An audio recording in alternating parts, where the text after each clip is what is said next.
Welcome to Latha kitchen. இன்னைக்கு நம்ம பார்க்க போகிறது மேங்கோ குல்ஃபி. வாங்க எப்படி செய்கிறதுன்னு பார்க்கலாம். நம்ம குல்ஃபி செய்கிறதுக்கு ஃபஸ்ட்டு நம்ம வந்து 1/2 லிட்டர் பாலை வந்து நல்லா சுண்டை காய்ச்சி எடுத்துருக்கணும். பாருங்கள், நாங்கள் அரை லிட்டர் பால் எடுத்துருக்கோம். இது நல்லா சுண்டை காய்ச்சிக்கணும். லோ ஃப்ளேமில் வச்சு காய்ச்சிக்கோங்க. இப்போ வந்து நம்ம வந்து 2 மாம்பழம் எடுத்துருக்கோம். தோல்லாம் எடுத்துகிட்டு வெறும் அந்த ஃப்ரெஷ்ஷை மட்டும் எடுத்துருக்கோம். இப்போ இதில் வந்து 2 ஸ்பூன் சர்க்கரை போட்டு 2-3 நிமிஷம் வரையும் நம்ம வந்து இதை வந்து மீடியம் ஃப்ளேமில் வச்சு இது பண்ணணும். நல்லா கிண்டணும்.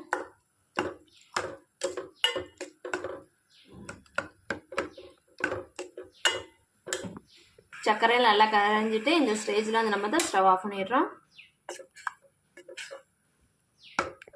பால் இப்போ பாருங்கள் நல்லா சுண்டை காய்ச்சியாச்சு. இந்த ஸ்டேஜில் வந்து நம்ம வந்து 3 ஸ்பூன் மில்க் மைடு ஊற்ற போகிறோம்.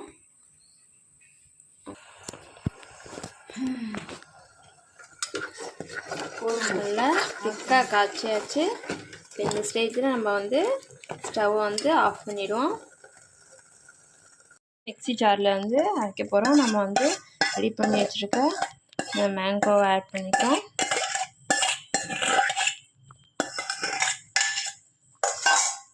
அடுத்து சுண்டை காய்ச்சி வச்சுருக்க பாலை ஆட் பண்ணியிருக்கோம். பாருங்கள், நம்ம வந்து மிக்ஸியில் விட்டு அரைச்சி வச்சுருக்கோம். இந்த கன்சிஸ்டன்சிக்கு வந்திருக்கு பாருங்கள். இப்போ நம்மளோட குல்ஃபி மாவுட்டில் வந்து இதை வந்து நம்ம ஊற்றிடணும். நம்ம ஒரு கரண்டி எடுத்து நம்மளோட குல்ஃபி மாவுட்டில் நம்ம வந்து ஊற்றிருக்கோம். நம்மளோட குல்ஃபி மாவுட்டில் எல்லாத்தையும் நம்ம வந்து ஊற்றியாச்சு. இதையும் நம்ம க்ளோஸ் பண்ணி வச்சுருவோம். இப்போது இதை எடுத்துகிட்டு போய் நம்ம வந்து 10 to 12 ஹவர்ஸ் வந்து நம்ம ஃப்ரீசரில் வச்சு நம்ம எடுத்து பார்க்கலாம். பாருங்கள், நம்ம வந்து 10 ஹவர்ஸ் கழித்து ஃப்ரீசர்லேருந்து நம்மளோட மேங்கோ குல்ஃபியை எடுத்து வெளில வச்சுருக்கோம். இப்போது இது வந்து 10 செகண்ட் நான் வந்து தண்ணியில் வந்து வைக்க போகிறோம். பாருங்கள், இந்த மாதிரி ஒரு சட்டியில் தண்ணி பிடிச்சி அதுக்குள்ளே வச்சுருக்கேன்.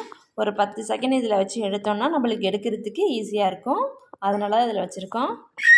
நம்மளோட குல்ஃபி எடுக்கலாம். நம்மளோட மேங்கோ குல்ஃபி ரெடி ஆகிடுச்சு.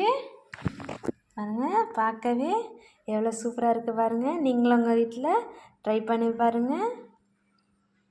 வீட்டிலையே ஐஸ்கிரீம் குல்ஃபிலாம் செஞ்சு சாப்பிட்லாம். குழந்தைங்களுக்கு ரொம்ப